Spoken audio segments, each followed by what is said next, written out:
Queen Elizabeth II, the longest reigning monarch in British history. Over 65 years on the throne, yet hers is a reign that nearly didn't happen. I think as for Princess Elizabeth, the abdication must have been catastrophic.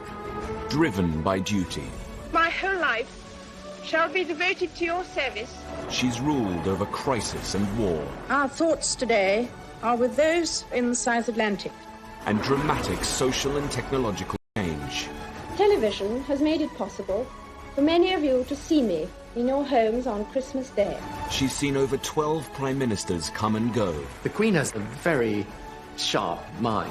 She's endured the breakup of the Empire and the creation of her beloved Commonwealth. The Queen had an instinct Of what the new Commonwealth was about. Throughout it all, she's been a steadying presence. Yet the most famous woman in the world remains mysterious. This is the inside story, as told by her closest friends and advisors. I think the Queen is basically a very shy person. She's very humble, actually. She's a wonderful mimic. I mean, she's really, really funny. It's hard to imagine a world without her. She has done her job bloody well.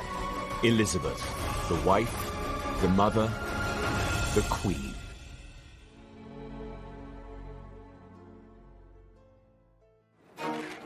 The 90s had been a very difficult decade for the Queen. She dealt with a very public backlash after the breakup of her children's marriages. It has turned out to be an annus horribilis. And following the death of Diana, public opinion was at an all-time low. The Queen was seen as out of touch, traditional and too formal. As the 21st century beckoned, the monarchy needed once again to rethink the way it related to its people. Tony Blair had swept to power in 1997. We ran for office as New Labour, we will govern as New Labour. He was the Queen's 10th Prime Minister, her youngest to date, and perhaps her most modern. And he was all too aware of the importance of her role as our monarch. The Queen regards the monarchy as a huge responsibility, and all of her life has been trying to live out this sense of duty and obligation and to make sure that the monarchy remains still relevant to people. I found her ultimately knowledgeable about issues and with this ability to kind of sense where public opinion was in a way that would have put to shame many politicians. Alistair Campbell was Tony Blair's Director of Communications at the end of the 90s and has written about the Queen. One of the people I interviewed, one of her circle, talked about how important it is to her that she is held in affection. He said the opposite of affection is disaffection, and if you have a public disaffected with the monarchy, you have no monarchy. The new century was a chance for the Queen to rebuild bridges and reconnect with her public. And Tony Blair wanted to help the monarchy do just that. To celebrate the arrival of this century, New Labour built the Millennium Dome and planned a huge New Year's Eve celebration to be televised to millions of viewers. Tony Blair wanted the Queen to be guest of honour and join her people at this significant time.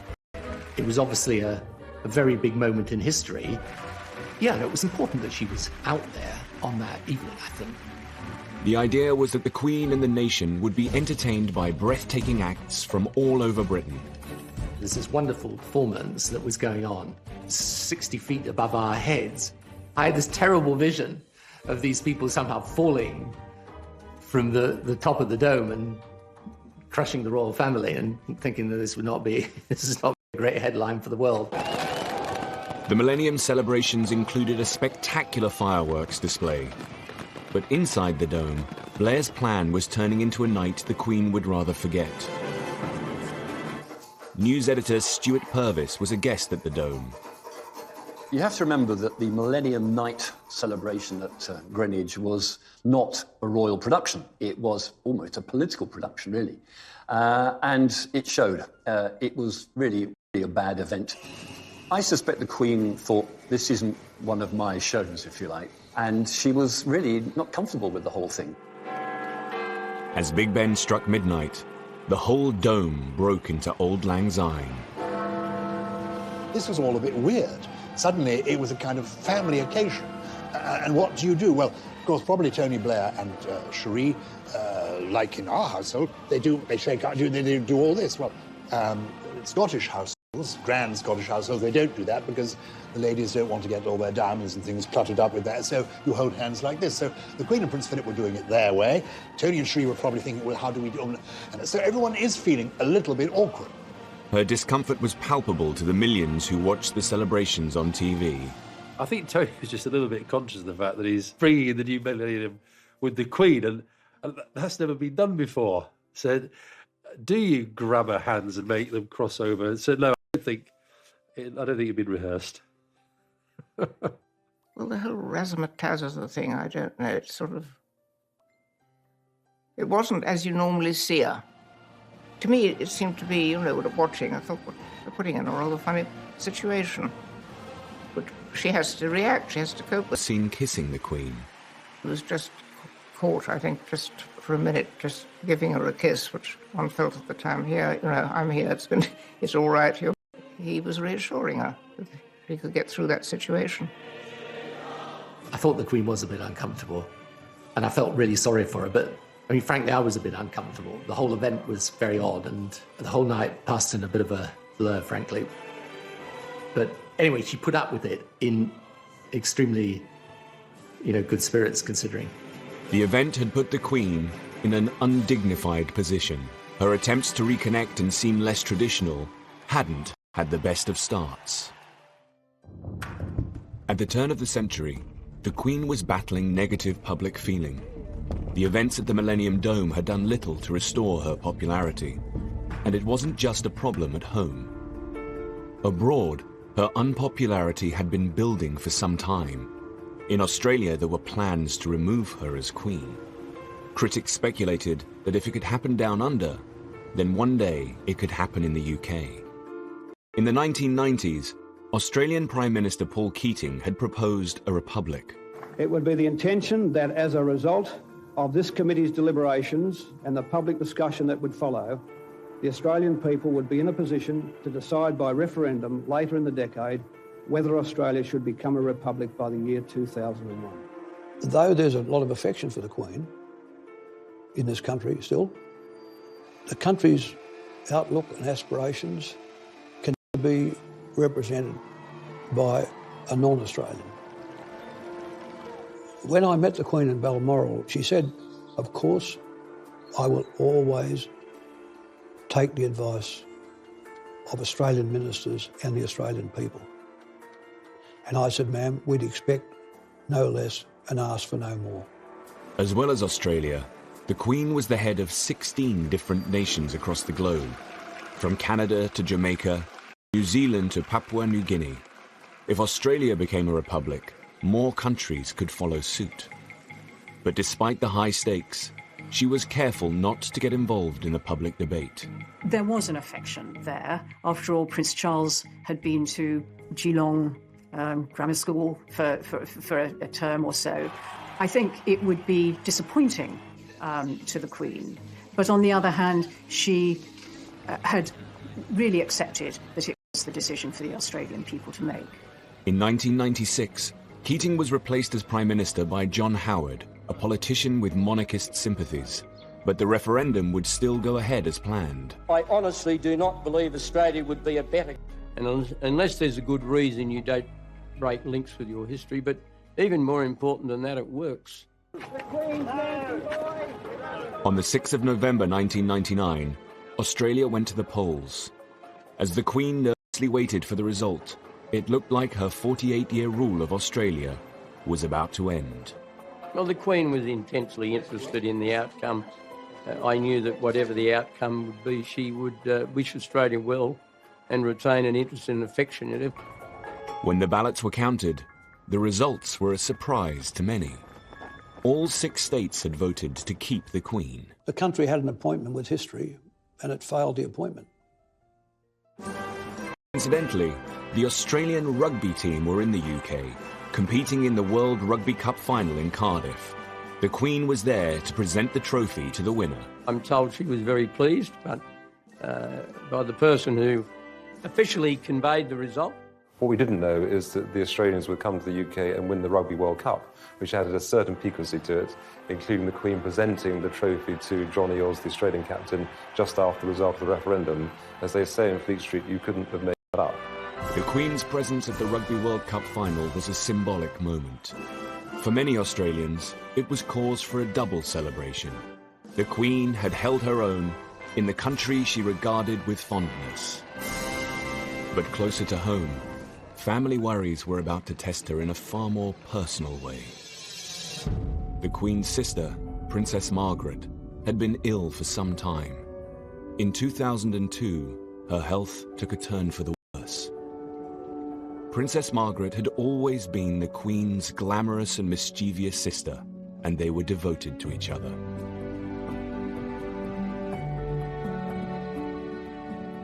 She was the companion of her childhood, and she was younger than the Queen, and they did talk a lot, more or less every day, so she was a very, very constant presence in her life. Growing up, the Queen's family had been a tight-knit unit. They called themselves Us Four. After the death of their father, two sisters became even closer.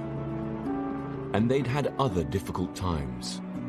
In the 50s, the Queen had not been able to support her sister's relationship with divorcee Group Captain Peter Townsend. But despite this tension, they had remained close. Lady Glenconner was one of Princess Margaret's best friends and a maid of honor at the coronation. Princess Margaret adored the Queen and was always very loyal. I mean, she always talked and was very proud of what the Queen had done and all that. During the breakup of Princess Margaret's marriage to Anthony Armstrong, with her a lot, and she sort of did her best to make it better for Princess Margaret, I think. In February 2002, Princess Margaret died from her third and final stroke. The Queen had lost her only sister. Well, I would imagine she was expecting it, because she had Princess Margaret been ill for a very long time. We're all devoted to her. She was so good to everybody, and I think a lot of people wept a lot. In a way, it was sad, but I was so glad that Princess Margaret, who had suffered so much at the end, and for somebody like that who had been so vivacious and beautiful and enjoying life, to see her in a wheelchair, unable to see, it broke my heart, actually. Princess Margaret's funeral was a relatively low-key affair for a member of the royal family. For the Queen, it was a doubly sad occasion. Princess Margaret's funeral fell on a very painful anniversary. 50 years ago to the day, they had buried her father in the same chapel at Windsor. When Princess Margaret died, and the Queen Mother was still at Sandringham, where she would have probably stayed, but she insisted on coming down to Windsor and taking part in the funeral. A fragile Queen Mother didn't want to be seen by the press. We all sat in front, all the ladies in waiting, together, and it was terribly poignant because the Queen Mother was a wheelchair, and when the coffin went by, she tried to stand up. I think she may have been helped up so that she could be standing when Princess Margaret's coffin went. Princess Margaret was cremated, one of the first members of the royal family, I think, because she wanted to be buried between her parents, and there was any room, really, for ashes. In the weeks after Princess Margaret's death, the Queen Mother's health continued to deteriorate. The Queen had obviously been worried about the Queen Mother for some time because the Queen Mother was an enormous age and was appearing in public very regularly. The Queen would obviously be worried that she was going to fall over or something, which luckily she never did. I think the Queen Mother had been ill for some time, and she had some trouble with her lungs, I think. Constant coughing and that sort of thing. But it was all kept fairly low-key, they didn't talk about it much. And she was, after all, in her 102nd year, I think. Wonderful. The Queen Mother had been the Queen's rock throughout her 50-year reign. I think hardly a day went by without communication between them, either visit or telephone call. And when the Queen was overseas, she wrote a series of letters every day back to her mother. I mean, the Queen Mother had a lot of adulation from the public, and people got a lot of her mother's qualities in her, the Queen. Just 6 weeks after Princess Margaret's death, on the 30th of March, the 101-year-old Queen Mother passed away. The Queen Mother, mysteriously and miraculously, waited until the one day in the year when she could have died without any inconvenience to anybody. She waited until Queen was at Windsor, with all her family around her. The Queen was out riding and was just summoned to Royal Lodge, and as I understand it, the Queen Mother had her head perfectly all right until about 10 minutes before she died, when she just sort of basically spun away. The two women who had been closest to the Queen throughout her 50-year reign were now gone. She'd lost her mother, who was not only a friend and companion, but her mother, somebody she spoke to every day on the telephone, that she would visit regularly, that she knew and loved, and was the link also with her father, a key figure in the Queen's life. The Queen Mother's would be the first royal public funeral at Westminster Abbey since Princess Diana's in 1997. There was speculation in the newspapers that people wouldn't turn up, that, the Queen Mother, being over 100 years old, belonged to another generation, that people wouldn't remember her. In fact, people turned up in their hundreds of thousands. The country was mourning. Sir Michael Wilcox was the Queen's black rod at the time. He was her daily representative in Parliament and responsible for many ceremonial duties. After the Queen Mother's death, he organised for the coffin to be brought to Westminster Hall, where the public would come to pay their respects. Initially, when she died, and at the first coordinating meeting at Buckingham Palace, there was a sense that we should only open the lying in state for a limited period during the day. And I argued against that. I felt that the nation would turn out for the Queen, both in sympathy and to show their affection. We opened on the first morning, and within 3 hours we had a 3-mile queue. And I then said, OK, we'll keep it open 24 hours a day. It was overwhelming, and the queue went right the way out down the other side of the Thames. There were all kinds of people. There were young children, young mothers, young families, and the older generation. So you name it, and they're in that queue. Over 1 million people came to mourn the Queen Mother. It is the fairy tale Queen Mother, the mother of our sovereign. For much older people, she was the Queen during the Second World War. She represented their lifetime story. There is an outpouring of emotion that is about oneself, one's country, exemplified in the life of the person who has died. One hesitates to compare it to the emotion over Diana, but it was, after the death of Diana, swung decisively in the monarchy's favour. She's had a great life. Diana only had a short life, but she's done so much for history, she's gone through so much, and she just really puts the backbone back into Britain. She was a wonderful lady. We love him very much, and he do a lot of good for we. As the Queen left Westminster Hall, the crowd reacted in a surprising way. It would be a transformative moment as the public now began to support the Queen. There was this very polite, very discreet clapping, which was almost symbolising the transference of affection from one great matriarch to another, and I know that the Queen was very touched by that. On the eve of the funeral, the Queen addressed the nation. Ever since my beloved mother died over a week ago, I have been deeply moved by the outpouring of affection which has accompanied her death. But the extent of the tribute that huge numbers of you have paid my mother in the last few days has been overwhelming. I thank you for the support you are giving me and my family as we come to terms with her death and the void she has left in our midst. It must have changed her life enormously to lose her mother and her sister within a few months of each other like that. It must have been very traumatic for her, very sad. I think she missed them a lot. I mean, suddenly she lost her two best friends, really. After the service at Westminster Abbey, the Queen Mother's coffin was taken to Windsor Castle, its final resting place, alongside her husband and daughter, Princess Margaret. I think with the death of the Queen Mother, there was a subtle change in the role of the Queen.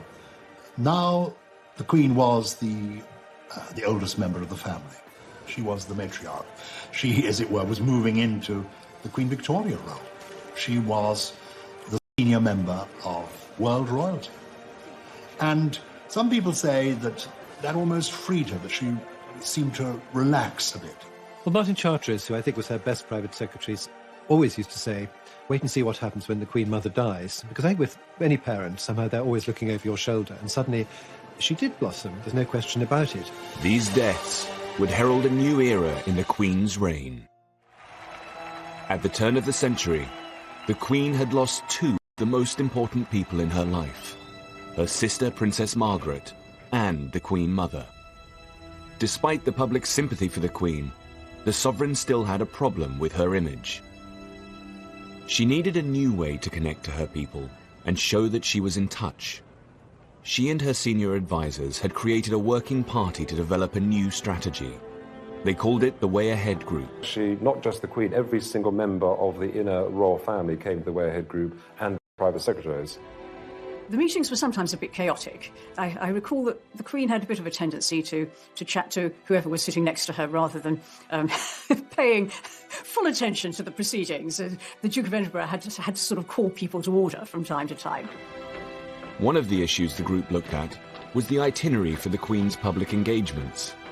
The Way Ahead Group suggested that she made her visits edgier and more inclusive.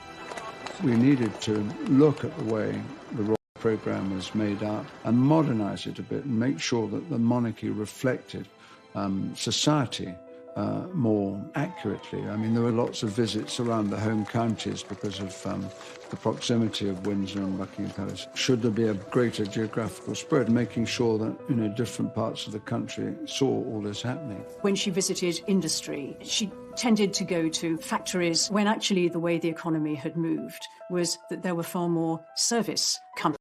For instance, in the entertainment sector, it's easier to get a little bit stuck in your ways. This was a deliberate attempt to just nudge things forward a bit. The Queen is very pragmatic. She's willing to look at the pros and cons of an argument and then go for something that's, the modern way of doing things. That's another feature of her character. 2002 would be the Queen's Golden Jubilee year, marking 50 years on the throne. But had the Queen done enough to reach out to her people? Had the Way Ahead Group's planning been successful? I remember the Silver Jubilee of 1977, and what a huge event it was, how exciting it was, the street parties. And then as we came up to the Golden Jubilee, 25 years later, 50 years of Elizabeth II on the throne, I sensed, oh goodness, it's not going to be as big an event. Somehow this last decade has been too troubled for the royal family. It's going to be a bit muted. And I think there was apprehension within Buckingham Palace as well. Critics questioned whether the general public would organise any events at all to celebrate 50 years on the throne. In 2001, the palace website included a snooker tournament and a tree planting as some of the few events being planned. The Guardian ran with the headline, "Palace plays down fear of Jubilee flop." The palace asked Lord Stirling, who had organised the Silver Jubilee, whether he could once again put together a programme of celebrations. But even he had his reservations. I said that I need about 48 hours to find out as to whether or not there will be the appetite, because so much had happened, as whether people even wanted to celebrate. Lord Stirling called his friends in big business. Get support of about close to £3 million. He now needed to get the public on side. I remember asking Murdoch and crowd how they would feel about supporting it, and Rupert in particular was hugely supportive of the Queen, etc. Rupert Murdoch's newspapers began to get behind the Golden Jubilee. The Sun tried to encourage its readers with the headline, "Have a bash for Her Madge." It would not have been sensible to have spent a lot of time saying, this is going to be the greatest event in British history. I think one of the great insights was, don't set expectations too high, and that would have come from the Queen herself, who doesn't like a fuss. The Queen's Golden Jubilee celebrations kicked off with a nationwide tour. But would the public turn out to greet her? Some were fearful that the Queen might turn up and there wouldn't be a particularly warm welcome. Or would there be a welcome at all beyond the mayor turning up and the civic dignitaries? In fact, it was a huge success.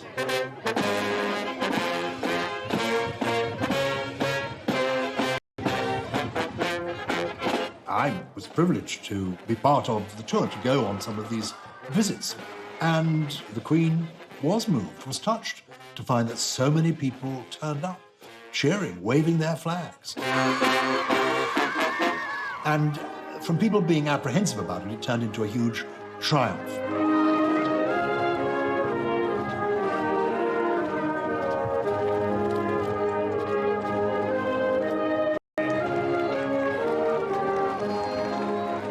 she said, "What's this?" And I said that it was a picture and I drew it for her, and she said thank you. I thought she was going to be quite nice, and she was. The Golden Jubilee was a great opportunity to put further into practice some of the initiatives that had been trialled in the previous years. So I think that was a really good year. And people were genuinely surprised that the Queen was out and about in the way that she was, visiting inner cities, disadvantaged people, showing Britain for better and also the areas that needed to have light shone on it. In her Golden Jubilee year, the Queen also visited the industrial town of Scunthorpe and her first British mosque. To engage with the Muslim community in this way was one of the most mould-breaking decisions she'd ever made, and one of the most inclusive. The idea came after 9/11, when the terrorist attack on Twin Towers, and I said to them that I need to send the letter to Her Majesty the Queen to invite her. We got a top-class mosque in London and all this area, and she decided to not go there, but decided to come in small, tiny town, North Lincolnshire, which was great. 9/11 just happened. There was a lot of from Her Majesty the Queen to come to the mosque at that time to show that doesn't matter what happened, nobody can divide us, and we are one nation and one people. And I personally really appreciate that. She took the shoes off and she came into the mosque. We were all lined up, everybody, to meet her. We were all anxious and not really prepared, but when we met Her Majesty, it was like meeting someone that we knew from our childhood. She was such a nice, down-to-earth person. Queen takes a huge interest in people when she meets them. I mean, she doesn't just shake hands and turn away. She really wants to talk to them and to know what they're doing and what their interests are. She was very interested in the history of Islam, especially the Mecca, because we had all the pictures here, you see, and she was asking about that.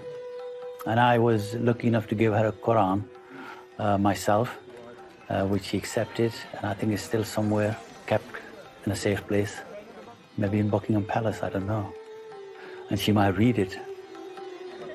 She is Queen for all of us, and it is fantastic that we made the history. Rest of my life and other people's life, it will stay with us. You know, what she did was really, she won the heart of millions of Muslims. At the start of the century, the Queen had been unpopular and out of touch. In her Golden Jubilee year, she showed that she was prepared to evolve as she met different kinds of people and went to new places. Change has become a constant. Managing it has become an expanding discipline. The way we embrace it defines our future.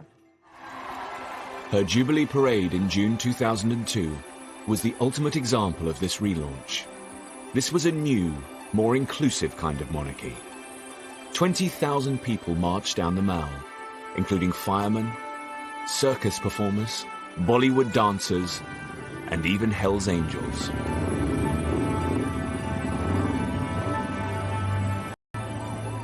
How far have you come to be here today?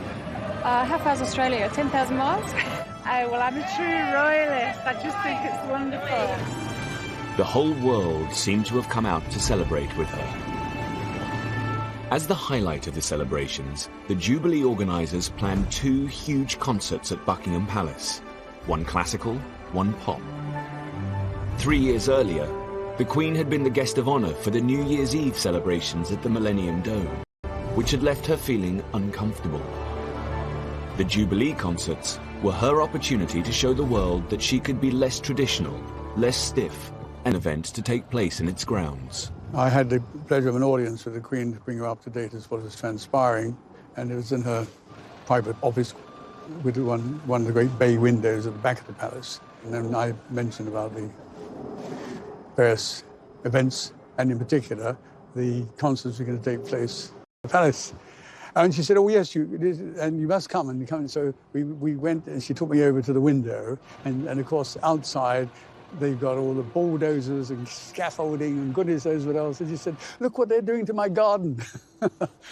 It wasn't just the great and the good that were invited. The general public would get a chance to attend the party at the palace. 2 million people entered the ballot for golden tickets.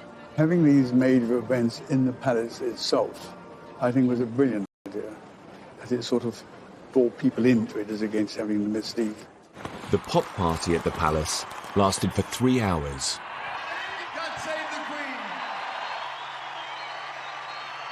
The concert's iconic moment would be Brian May from Queen on the top of Buckingham Palace.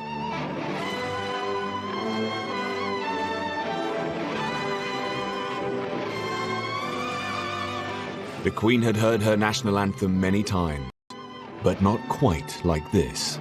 I think, British people are always up for a party, and I think perhaps most importantly, that actually, given the opportunity to say thank you to their sovereign, the British people will take that opportunity and they will say thank you, and that's what I think is symbolised in those events. The Queen didn't expect much of the Golden Jubilee, but perhaps with the Golden Jubilee we see the beginning of a more self-confident monarch emerging. It's her millennium, it's her turning of the clock and moving into a new, very relaxed, very happy age. The Golden Jubilee had put the Queen back on top, but there was still a problem that she needed to resolve. At the classical concert, a few rows back from Prince Charles, was his longtime mistress, Camilla Parker Bowles. This was her first public appearance in the presence of the Queen. For the Queen to truly put the difficulties of the past decade behind her, Camilla's status in the royal family needed to be dealt with once and for all. By 2005, it became clear that Prince Charles's relationship with divorcee Camilla Parker Bowles needed to be sorted out. Camilla's presence tarnished the Queen's public image. Divorce from the early years has been the bugbear of the Queen's reign, from the abdication through Margaret and then up to Charles and Diana. It manifested itself still as an issue when it came to the remarriage of these two divorced persons, Charles and Camilla. But there was this extra for the breakup of the marriage and the tragedy of Diana. By the time of the Jubilee, Camilla was living with the Prince at Highgrove. He had always made it absolutely clear that she was a non-negotiable part of his life. So you have a situation where the Prince of Wales is basically, if I can put it like this, living with his mistress. And that's not very satisfactory, because one day he becomes head of the Church of England. She was a divorcee. He had also been divorced, but his first wife was dead. In an attempt to introduce a more positive image of Camilla, Prince Charles ran a carefully planned public relations campaign. The Camilla problem needed to be settled before his succession to the throne. If he was going to marry her, it had to happen during the Queen's reign, and so a very well orchestrated campaign set up, which took about 2 or 3 years, at the end of which they were able to marry. The 9th of April 2005, Charles and Camilla married in Windsor Registry Office. But there was one key person who could not attend. The Queen clearly believes in being the defender of the faith, and people also forget she is the supreme governor of the Church of England. So there are certain things that she will not do because of the kind of authority God has given her. The Queen could not possibly be seen to countenance the remarriage of two divorced persons. So it was quite simple. They had to go down to a registry office in town, in Windsor, and get that side of things done, the public side, with her not involved. But it doesn't mean she will be unloving. So she would really recuse herself from those areas which, in fact, she says to herself, I am the supreme governor, but Charles, my son, a service where God's blessing and forgiveness is being asked for, I'll be there. The Queen did attend the blessing and hosted their reception at Windsor Castle. Sir Nicholas Soames was one of the wedding guests. It was a wonderful day, a huge gathering in St George's Hall. And the Queen was very, very much on parade. And she made the most charming speech. It was a special day for the Queen in more than one ways, in that it was the day of the Grand National. Brass tapped. Voice says, the Queen has an announcement to make, an important announcement. And the Queen stands there and says, yes, exciting news, everyone. Hedgehunter has won the Grand National. She used it as a metaphor and talked about Charles and Camilla and said how they'd survived Beecher's Brook, how they'd survived the chair and all the other obstacles. She said, welcome to the winner's enclosure. And to liken the struggle that they'd been through to the Grand National from the Queen really was the sign of approval. She was absolutely charming, and there was a great roar of approval. I mean, a great roar after she'd done it. It was a great day. No, absolutely. Gosh, I mean, what a time it has been. The marriage seemed to draw a line under the Queen's troubles. In 2006, as she approached 80, the monarch moved into a new phase. I do think the press in particular didn't see the royal family institution, the monarchy, as being a source of stories in the way that they had previously, and that made a difference. I think the country were getting used to a new generation of the royal family, and I think the fact the young princes were emerging made a huge difference. I think people began to see the Queen also not just as a mother, but as a grandmother. As the decade ended, her grandchildren began to take a more visible role in royal life. They obviously love her, and I'm sure she loves them too. And I'm sure they go to her for advice, because they couldn't have a better person to ask. I think if you asked Prince William and Prince Harry if they'd learned anything from the Queen and the Duke of Edinburgh, they would say a great deal. I know that's the case because I've heard them talk about their grandparents in terms of respect, affection, but also seeing how they do things. And if you like the style of Prince William and Prince Harry, it's because they've learned a lot from past masters at the game. As the Queen headed towards the end of the decade, she had a new confidence. I think the Queen is basically a very shy person. I've seen her stepping out of the royal train and having to gear herself up to face the crowds many times. When that challenge is overlaid with public criticism, as there was, for instance, at the time of Princess Diana's death, it's very hard to bear. So if instead what you're reading in the newspapers and seeing on television is broadly supportive and warm towards you, you relax in turn. And that is what's happened to some degree for the Queen. Finally, she came into her own and became in many ways a different woman, clearly at ease with herself, but she is clearly totally at ease enjoying her job, and the country is enjoying her doing it and wants her to go on doing it as long as jolly well possible. She had seen personal loss with the deaths of her mother and sister.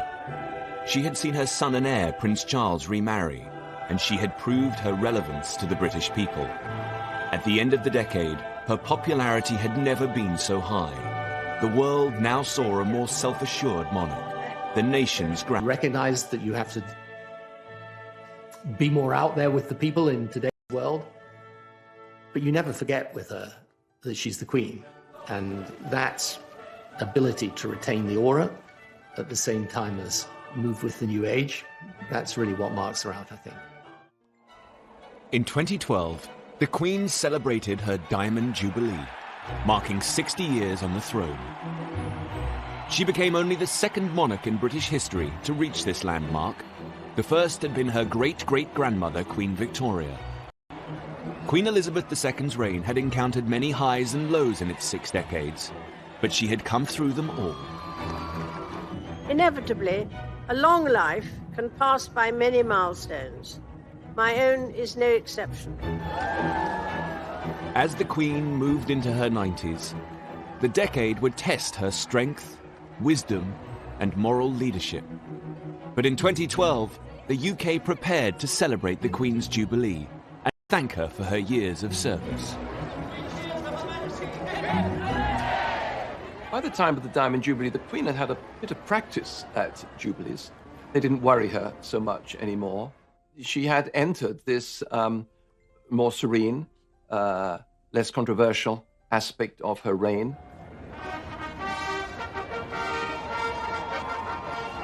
For the Queen, it was a moment of saying, I have come through it all. I have come through difficult times, the very hard times, the 70s, the 90s, and now here I am still, soaring high in popularity. To mark her Diamond Jubilee, Britain would hold year-long celebrations. The highlight was a River Thames pageant, harking back to the golden era of Elizabeth I.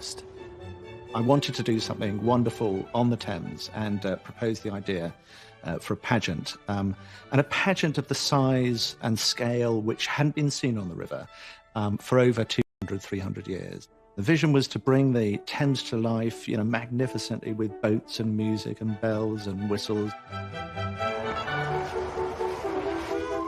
The Queen would survey a flotilla of passing boats. Over 1 million people lined the river to catch a glimpse of the Queen and her Thames pageant. Every single one of them wanted to express their pride in their nation and their patriotism to the Queen. I think that's what motivated everyone. A wonderful day. Everywhere you looked up to the high-rises, on the bridge parapets, on the riverside. Everywhere there were people shouting and cheering and waving flags. It was just the most extraordinary sight. It was wonderful. Despite the June date, it rained for most of the pageant, specially chosen to perform in front of the Queen.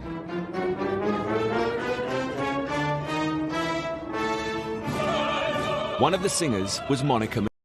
We sing Land of Hope and Glory, and then we're greeted by the royal family. And it is honestly one of the wettest weather experiences I've ever encountered. But until we actually saw the Queen, it didn't quite hit us precisely how fantastic this occasion really was. And then I don't think anyone felt wet or cold. And I think it just took on a kind of quite strange, otherworldly moment. We just think this is our job, to honour this woman and try and do our job really wonderfully for someone who's been done her job for decades.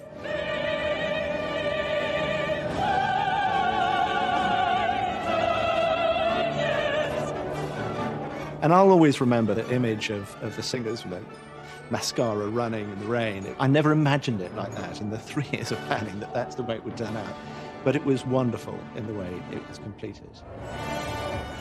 There's also, I think, a feeling of poignancy on her part and on the part of those who were there, that this could well be the last time.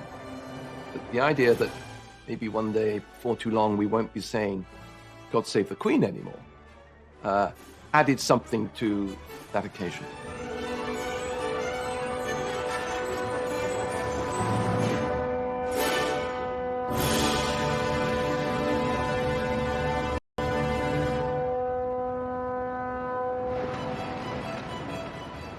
As one of the world's longest-serving sovereigns, the Queen has a unique wealth of experience to draw on. She meets more people who are experts in their field, including politicians and industry experts and people from academia, than probably anyone else around. Throughout her reign, she's received red boxes with ministerial papers and briefs from Downing Street every day. It's hard how work it is when you think about the Queen every night of her life. Most people can probably go home and do what they want to do, but the red box appears every single night. As long as she's been monarch, the Queen has held a weekly audience with her Prime Minister. From Winston Churchill to Margaret Thatcher and Tony Blair. At a superficial level, she was just the Queen, listening to the Prime Minister, as it were, and exchanging different conversations with the Prime Minister. But as the time went on, in my interaction with her, I came to have a real regard for her basic judgment and perception about society, about the country, about the people of the country. All this helped to end hundreds of years of hatred against the British.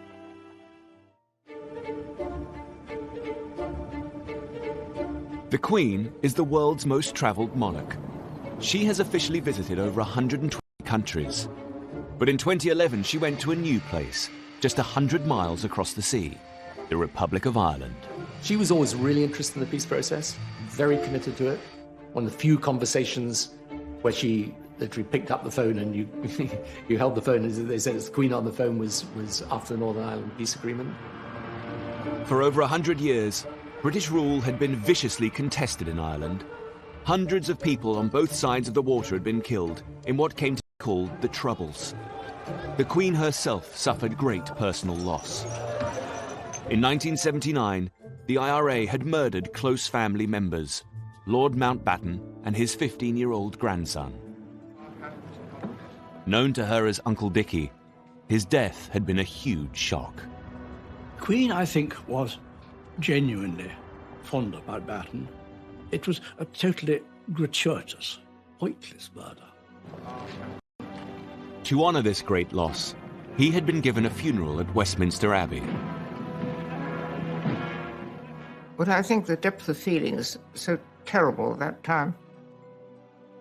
You know, with the IRA and what they'd done, and how do you forgive, you know? But you have to move forward best you can. The Queen's visit to Ireland would be an extraordinary moment of diplomacy and would test her personal strength. The truth of it is that it had to be right from the Irish perspective. You know, there's a long history. Some of that history has been bloody and brutal, and it's a moment you've got to choose very carefully when the Queen, I mean, the symbol of Britain, comes to visit the Republic. It was the Queen's, obviously the Queen's own idea that she should go to Ireland, and probably had wanted to for some time. I remember thinking, you know, just hope everything's going to be all right. The visit witnessed one of the country's largest security operations. Mary McAleese was the President of Ireland, who hosted the Queen's stay. I can tell you that when we invited Her Majesty the Queen to come to Ireland, there were a lot of people who were not happy. I got the letters. We knew that there would have been people who would not have wished her well. So yes, security was massive. On her first day, the Queen went to Dublin's Garden of Remembrance, a site that commemorates the Irish. Now, here was the Queen, paying her respects. She laid a wreath, she stepped back, and she did something that nobody really expected. It's a simple thing. She inclined her head. In that gesture, you could almost hear the softening of the arteries of resentment, the softening of the anger, the winning over of people. Her speech at the state dinner in Dublin Castle stunned all of the guests. The very first words she used, to everybody's surprise, were 5 Irish words.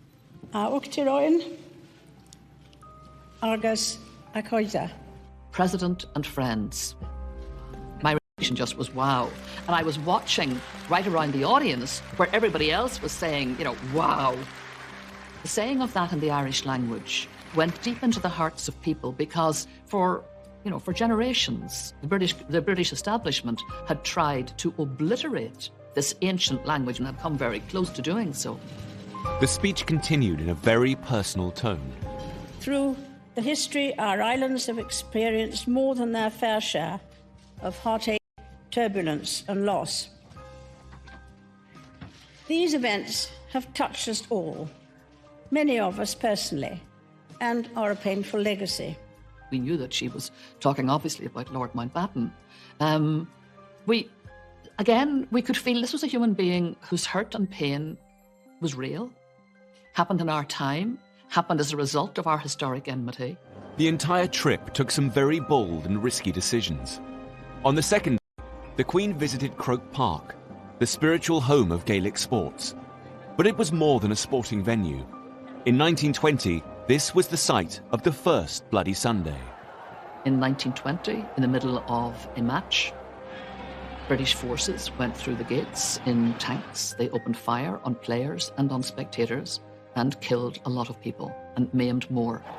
It became a moment of utter rage for Ireland that fueled the ongoing historic resentment. The president of the Gaelic Athletic Association, Christy Cooney, took the Queen to where the massacre happened. I'm sure her people had explained to her exactly what Croke Park meant. I'm sure she was aware of Bloody Sunday, and she would have known the environment she was coming into. My memory of her walking onto the pitch and Christy Cooney saying to her, you know, this is where British troops came in and killed 14 people on Bloody Sunday. And I can still remember a voice that was breaking with real heartache. And she just said, I know, I know. I just thought she carried it off extremely well. The Queen's empathy had helped her forge a new relationship with Ireland in a way that no other British statesman could have done. It's a sort of healing process in her presence, I think. And that is for her enormous capacity to bring people together, probably wouldn't normally want to get on particularly well. The visit was a huge success and brought Ireland and Britain closer together. The Queen would take the peace process a step further a year later in a previously unimaginable act. In 2012, she flew to a charity event in Belfast, where she met with Deputy First Minister for Northern Ireland and former IRA commander, Martin McGuinness. Simple handshake between the head of the British state and a former IRA commander. To be prepared to reach out and shake the hand of the people who, in a sense, been responsible for the death of someone who was very close to her. She was prepared to overcome all of that legacy, all of that history, and in the interests of peace, to reach out and do it in a genuine way. The signal of that handshake was worth millions of words. For both sides in the equation, there would have been considerable difficulties. You can imagine the kind of pressures on both. And yet, both of them are leaders. And that's what leaders are called to do, to push out into the deep, to do the difficult thing, to do the courageous thing, to do the risky thing. I mean, what a gesture. If you can do that, I think most people could do a lot more than they do to make things better. As head of state, the Queen has built bridges in ways that no politician could have done. Back at home, her responsibility in this role is one that she's had to carefully navigate over the years. The Queen must be above politics, but she is a crucial cog in our constitution. Not only does she officially open Parliament, she is still the only person who has the power to appoint a Prime Minister. She's a person who has to be satisfied that the Prime Minister has a sound majority and a basis for exercising power. In 2010, Labour Prime Minister Gordon Brown called a general election. The polls showed that there may not be a clear winner, which would leave the Queen in an unprecedented scenario about who to appoint as Prime Minister. I was working in Number 10 at the time as the Prime Minister's official spokesman, and it was pretty clear in the run-up to that election that it was either going to be a hung parliament or a coalition government, so we could actually work out what would happen. As a result, the Queen's advisers came up with a set of written guidelines, for the first time defining what part she should play. The Cabinet Manual does make absolutely clear that the Queen has no role other than a formal role in appointing the Prime Minister. She has no discretion in those areas. In the event, Labour lost their majority, but the Conservatives didn't have enough seats to form a government. With the outcome of the general election, we find ourselves in a position unknown to this generation of political leaders. As talks got underway for a coalition government, the Liberal Democrats, led by Nick Clegg, were courted by both the Conservatives and Labour. But these discussions would take time. The Queen remained at Windsor Castle for the 5 days of the coalition negotiations, so that no one could accuse her of intervening in the process. I was in the Prime Minister's study when he called Nick Clegg on the Tuesday afternoon and said, "Nick, I can't wait any longer, nor can the Queen. I need your answer." And Nick Clegg then had to make the decision that he would go into coalition with the Conservative Party. I've informed the Queen's private secretary that it's my intention to tender my resignation to the Queen. I shall advise her to invite the Leader of the Opposition to seek to form a government. For his final trip to the palace, Gordon Brown took his wife and 2 small sons as Labour bowed out of power.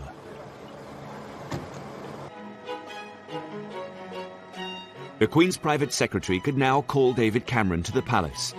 He would become her 12th Prime Minister and her youngest to date. She has understood the role of the Crown in the British Constitution so that our political system can work. And she makes it work by not interfering. The Queen has been driven throughout her long reign by commitment to public duties.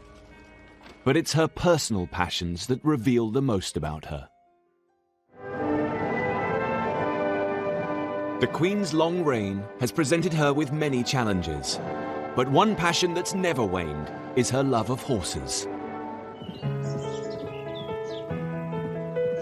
The Queen is not only very keen on horses, but is also one of the great horse experts we've got in this country. And I'm sure for Her Majesty the Queen, who has been involved with horses for all her life, she finds them a great way to relax and to reflect. Oh, I think the Queen is happy because though she's driven by duty, sustained by faith, she has her passion in life, her dogs and her horses, and they do keep her happy. As the Duke of Edinburgh has said, if it doesn't fire to eat hay, she isn't interested. Ian Balding was one of the Queen's horse trainers for nearly 40 years. There is a special relationship between the Queen and her trainers. You'll ring Buckingham Palace and I'll say, it's Mr. Ian Balding speaking, could I speak to Her Majesty, please? Yes, one moment, sir. And 5 seconds later, you're through to the Queen, you know, which is pretty remarkable. I've been with Her Majesty on race days, and if you happen to have a winner when she's there, that is the ultra moment. Bear in mind, she has bred all these horses herself, so she knows their mothers and their grandmothers and their great-grandmothers. And I remember a lovely horse we had for her, a colt called Magna Carta, who won at Royal Ascot. He won the Ascot Stakes. The Queen learnt to ride as a young child and has continued into her 90s. I'd read in the papers that the Queen had stopped riding. And I knew that she loved riding every day, and I thought, oh, how sad.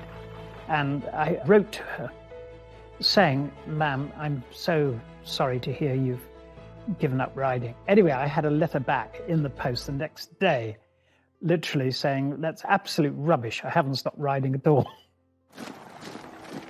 The Queen's personal life is closely guarded, particularly in one of her favourite places, Scotland. She is descended from the Kings of Scotland and spends every summer at her home in Balmoral. It is a magical place because it's so timeless. And the dogs are there, the children can be there, friends are there, and there you are, the castle's their home. Well, Balmoral is a very relaxed place, and I think the Queen feels relaxed when she's there.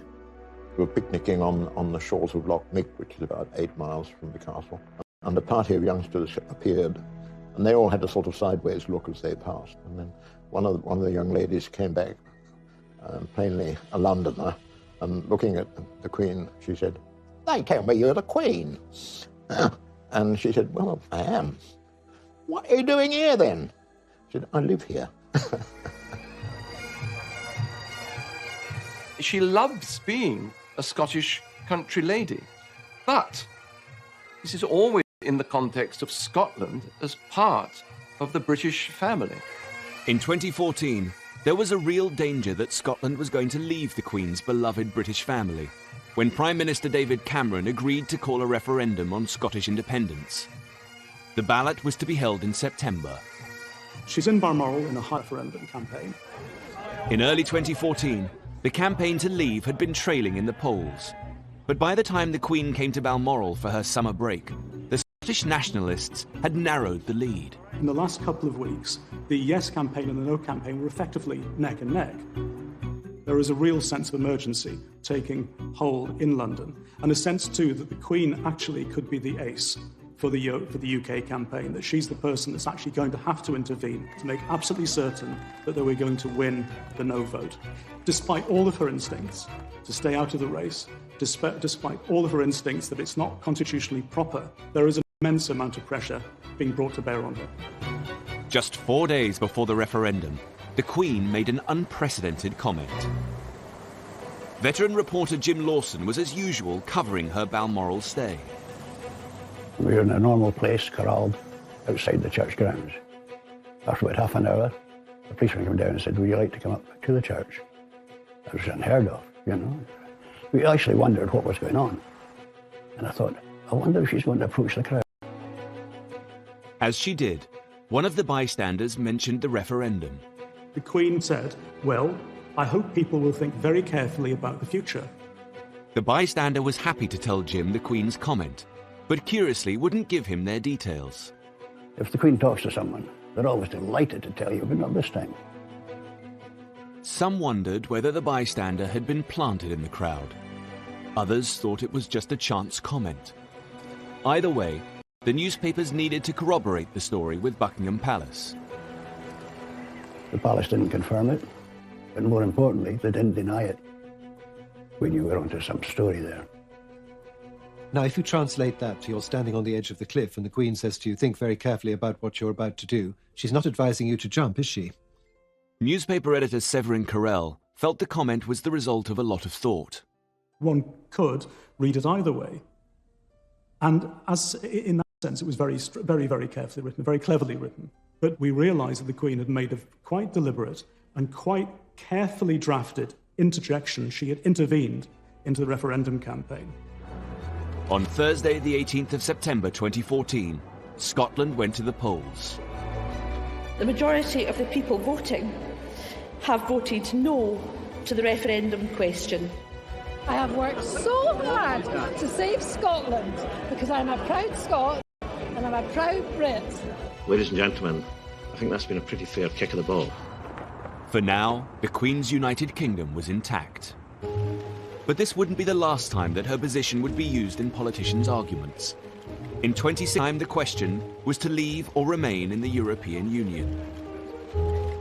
On Monday, I will commence the process set out under our Referendum Act, and I will go to Parliament and propose that the British people decide our future in Europe. In the charged atmosphere of the EU debate, it was perhaps inevitable that someone would try to involve the Queen in their argument.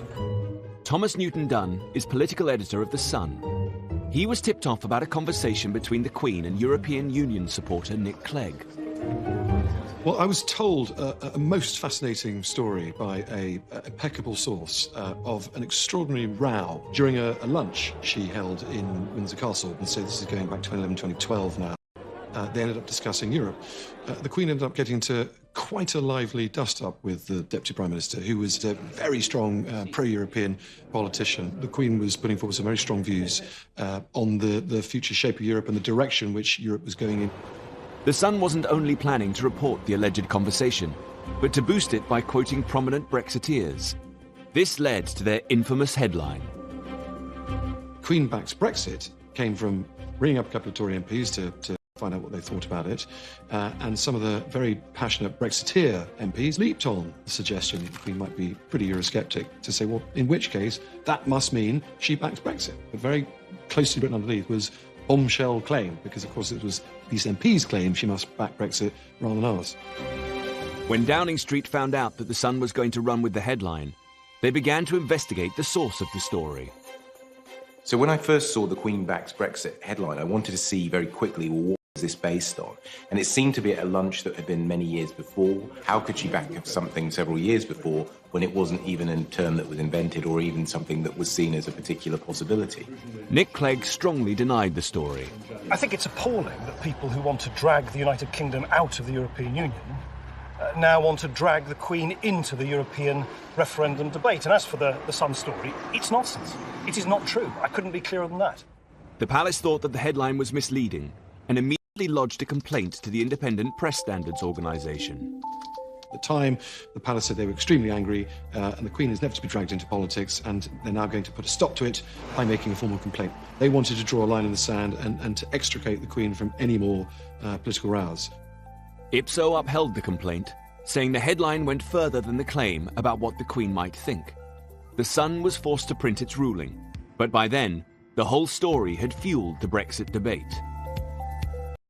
I don't know that you could necessarily say that it persuaded people to vote for Brexit, but I think it was certainly another tick in the column of people who wanted to leave the EU. We know political opinions, but in public, in terms of aura, she exudes impartiality. She exudes being what a constitutional monarch should be, above politics, above opinion. As head of state, the Queen has battled to stay out of politics, but at times she needs to be at the forefront of Britain's national events and disasters. In 2017, the world woke up to one of the most shocking tragedies of recent times, the Grenfell Tower fire. Where the fire was now spreading, people were reaching out from the front window, trying to grasp a bit of fresh air, trying to breathe. It looked like they were struggling. It was harrowing, torturing screams for help. It was honestly literally like a horror movie. When the fire got to its peak point, I could actually hear a man screaming, and then all of a sudden the screaming just stopped. In the past, the Queen has been criticised for her slow response. In the 60s, she waited 8 days before visiting the victims of the Aberfan disaster, an accident in a Welsh mining town which claimed the lives of 28 adults and 118 children. It was a sort of lesson us all that you have the need to show sympathy and to be there on the spot, which I think people craved from her. In her later reign, she's made sure that she makes a rapid response. Just 48 hours after the Grenfell Tower disaster, the Queen came to see the relief effort. One of the first charities to help at Grenfell was the British Red Cross. Mike Adamson is their chief executive. I think the visit of the Queen showed that the nation stood in solidarity with the community at Grenfell, and that community had not been forgotten, and people wanted to express their empathy for the experience that they had had. And the Queen, I think, has a unique ability to do that because of the way in which she conducts herself with such dignity and a sort of quiet, caring approach.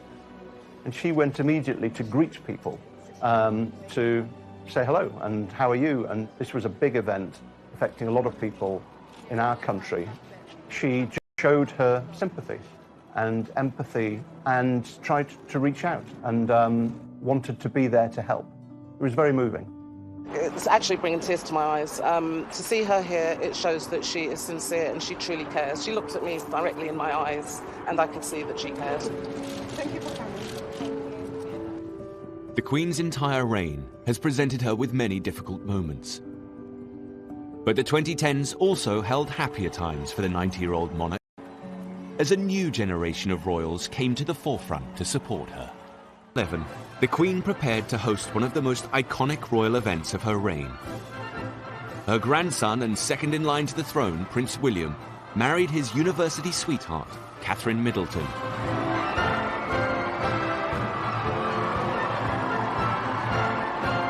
It was a significant moment for the Queen's succession. The media are terribly excited about a wedding. The transparent happiness of the young couple just permeated right through the occasion, and that must have absolutely delighted the Queen. Marriage is vital to the royal family. It's about stability, it's the fact that you're going to continue down the generations, it's all about passing on the genes.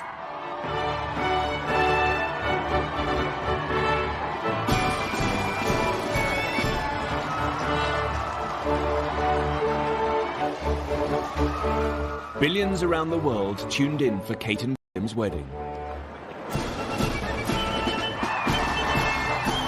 The popularity of the Queen and her family had never been so high.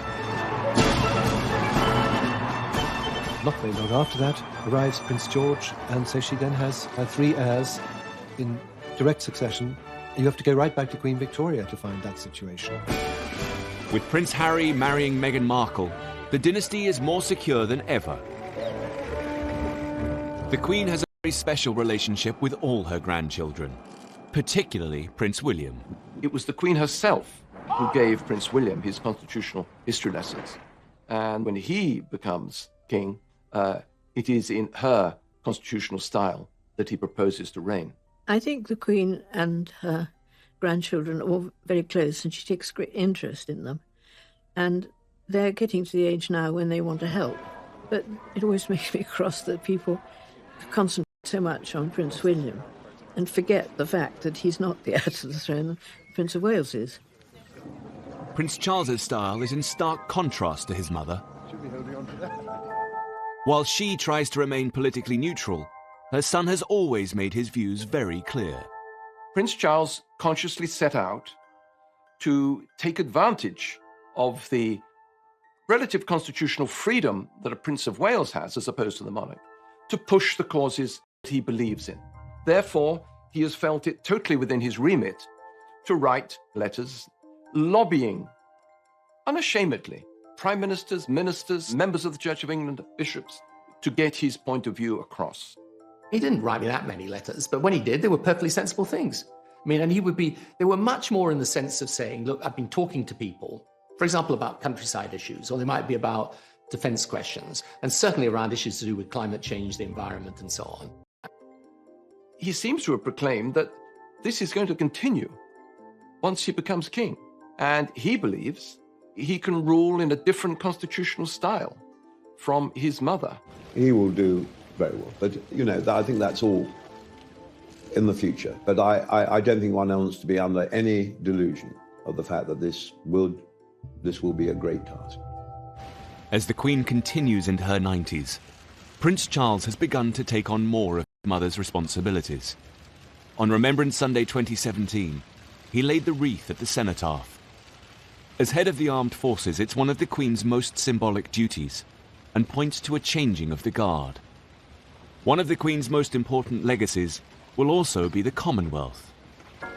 In an era that might otherwise have seen the disappearance of things monarchical, she brought it into the 21st century. You can't quantify it. She really has been part of the invisible glue holding it together. And the Commonwealth, in turn, has valued her energy, her commitment, her good humour, and her enjoyment of it enormously.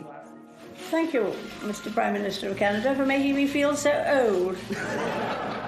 In 2018, there was confirmation that Prince Charles will succeed the Queen as head of the Commonwealth. It was the latest in a series of landmark events for the royal family in just a few years. In July 2013, Prince George was born to the Duke and Duchess of Cambridge. For the first time since the reign of Queen Victoria, there was a monarch and 3 generations of direct successors to the throne: Prince Charles, Prince William, and Prince George. Suddenly you have this wonderful 4-tier royal family, because there's the Queen and Prince Philip still very much out and about and operating. You have Prince Charles doing his own thing with Camilla, and you have the Duke and Duchess of Cambridge, what I think of as slightly more informal, younger, you know, the open shirt, if you like, attitude to royalty.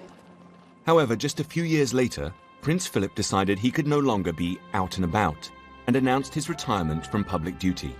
In 2017, then 96 years old, he took the salute at Buckingham Palace as Captain General of the Royal Marines, his final solo public engagement after 65 years of service. Over the course of a life that has spanned more than 9 decades, the Queen's history has been our history. She has been the only monarch that most of us have ever known. She has breathed new life into the monarchy. Can you imagine the Georges deciding that they had to open up Buckingham Palace? Can you imagine Victoria doing walkabouts? Historians of the future will look periods in the history of the monarchy. She has been the very essence of what a constitutional monarch should be, a lesson, not just to Britain, but to the world as a whole. That here in the 21st century, a monarchy can work. We don't think of inherited privilege when we think of Elizabeth II. We think of a woman who's done her job bloody well. Britain's longest-serving monarch has seen a time of unprecedented change. She's transformed from shy Lilibet to head of the nation and a world leader. She's also had a very interesting time. I mean, she's met over the years everybody, from Mandela to all the American presidents, you know. I think that she has enjoyed being Queen. We've lived through the most extraordinary times of enormous change, but we've had this thread of total stability with the Queen and Prince Philip. They're, you know, rocks in a very stormy sea. Anybody who's had the privilege of meeting the Queen will know that it's one of those life-defining moments. She's absolutely lovely. There's a wonderful blue twinkle to her. She's got a very dry sense of humour. I can't think of anybody who I know who's met her and who has not been completely blown away by the experience. She is the sovereign, and has been for a very long time. And to her, that's her life and her dedication. And she's never let us down, and she's not going to. I met the Queen first when I was 12 years old, and I have never, ever come away from a meeting with her that one doesn't feel that you are in the presence of someone truly exceptional. They will be very, very big shoes to fill. Very big shoes. Queen Elizabeth II has steered her family through times of incredible happiness and crippling grief and loss. Her monarchy has been through crises, but she has managed to adapt and modernize. She's brought a special brand of magic to the House of Windsor. She's a woman driven by her duty to serve the British and Commonwealth peoples. Hers has been a remarkable reign, and she will always be our Queen. Good night, and good luck to you all. Good luck to you all. Good luck to you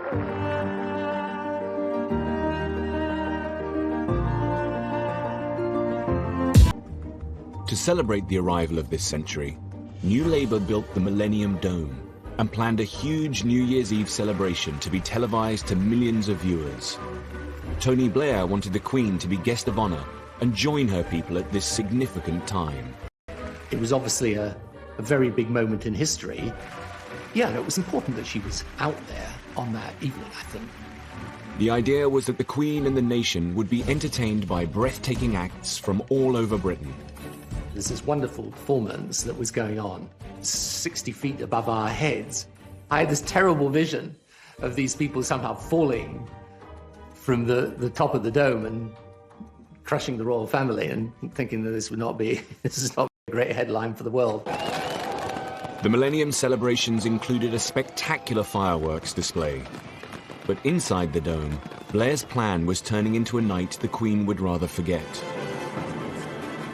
News editor Stuart Purvis was a guest at the dome.